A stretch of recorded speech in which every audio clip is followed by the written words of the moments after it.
Olá você! Estamos começando mais um programa da série Dicas Tributárias. Na semana passada nós encerramos a fase de avaliação fiscal do balanço das contas patrimoniais, que são aquelas contas do ativo e passivo. A partir de hoje nós vamos começar a falar sobre outros grupos de conta que compõem também a contabilidade, que são contas de resultados. Então, todas as operações que uma companhia faz, que são registradas no ativo e passivo, elas geram resultados. Esses resultados são as despesas necessárias para poder manter a empresa em atividade e as receitas, que é o decorrente da venda dos seus produtos, da prestação de seus serviços, enfim. E nesse grupo de conta, despesas e receitas, sem nenhuma exceção, todos eles provocam um tipo de efeito tributário. No caso das despesas, a gente tem as dedutibilidades, temos também as não dedutibilidades, e no caso das receitas, nós temos a tributação, temos a não tributação por isenção, por imunidade e por redução de alíquota zero. Na verdade, o Brasil, eu acho que é o único país que tem algumas situações onde você tem uma receita tributada, mas tributada a alíquota zero. E isso tem uma explicação muito simples. A alíquota zero, a alíquota pode ser mudada a qualquer momento. Então ela pode subir, é diferente de uma imunidade, é diferente de uma isenção, então se coloca esse artifício aí da tributação alíquota zero. Bom, mas vamos lá, vamos começar falando sobre as despesas. As despesas é um ponto muito importante, principalmente para as empresas que têm um faturamento superior a 78 milhões de reais por ano. A gente já falou isso aqui em outros programas. Uma empresa com essa característica, ela não tem outra opção a não ser apurar suas bases tributárias com base no lucro real. E o lucro real o que é? É o lucro contábil ajustado por algumas adições de despesas consideradas não dedutíveis e com algumas exclusões de receitas consideradas não tributáveis. Então aí eu chego ao chamado lucro real. Então o que é importante a gente falar sobre despesas? As despesas, elas são divididas entre despesas operacionais, que são 100% dedutíveis, e as não operacionais, que dependendo das circunstâncias podem ser ou não dedutíveis. O grande problema nisso é que a legislação, o artigo 311 do atual regulamento do imposto de renda, que foi aprovado pelo decreto 9.580, que é de 2018, embora isso não seja nenhuma novidade, porque o que um regulamento faz? Ele simplesmente consolida toda a legislação existente sobre um determinado tributo. Então esse artigo 311, ele fala das despesas operacionais. Então eles falam que são despesas operacionais aos gastos não computados como custos. Custos é aqueles valores que eu gasto lá para poder construir algum tipo de produto. Então são as despesas operacionais, que são os gastos não contabilizados como custos, que são necessários para a manutenção da fonte produtora de renda da companhia.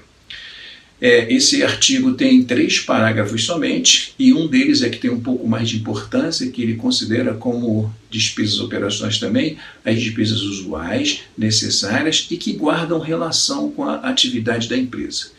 Isso gera uma discussão tremenda, porque como há uma definição muito vaga, que são despesas necessárias, então fica aí na avaliação do fisco. O fisco pode entender que determinada despesa não é necessária, mas é claro que essas despesas todas são necessárias.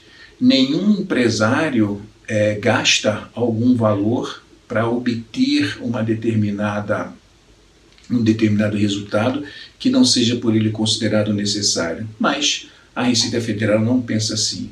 E os maiores litígios que tem hoje entre fisco e contribuinte é exatamente sobre isso. Deixa eu dar para vocês algum exemplo. Vamos supor o seguinte, vamos supor que um sujeito é contratado por uma companhia e ele, ao assinar o contrato de trabalho dele, pede para que a empresa pague para ele, vamos supor, aula de balé, ou uma outra aula de dança qualquer, ou sei lá, alguma coisa que não guarde nenhuma relação com o que ele faz. A princípio, você diria que essa é uma despesa dedutível, uma despesa necessária? Não, claro, você diria que não. O que tem a ver um sujeito que trabalha numa, sei lá, montadora de automóveis fazer aulas de balé nas horas vagas e paga pela empresa? Não tem nada a ver uma coisa com a outra. Mas aí a gente volta para a lei, para a consolidação da lei do trabalho, a CLT, cujo artigo 458, ele faz lá uma classificação do que é salário. O que é a remuneração? Então ele diz que a remuneração, além do dinheiro recebido, essa remuneração pode ser paga também em coisas, em bens e serviços, que é o chamado salário-utilidade. Tem aí um certo percentual a ser observado.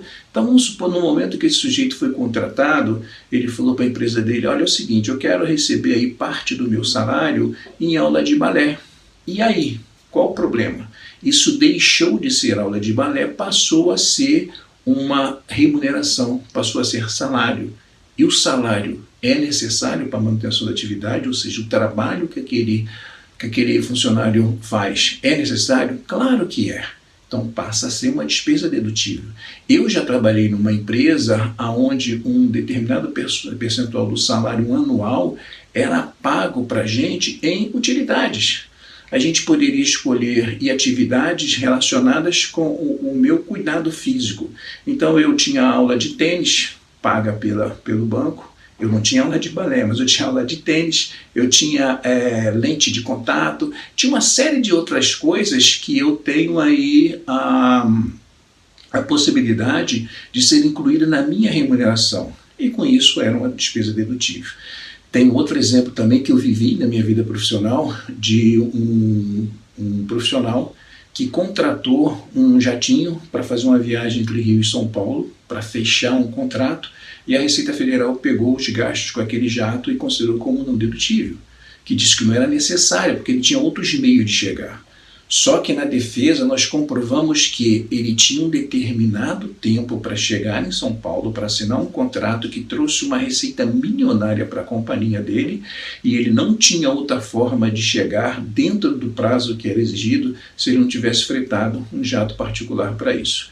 Então, quando nós conseguimos comprovar que aquela receita, aquela despesa era uma despesa necessária, o auto de infração foi anulado.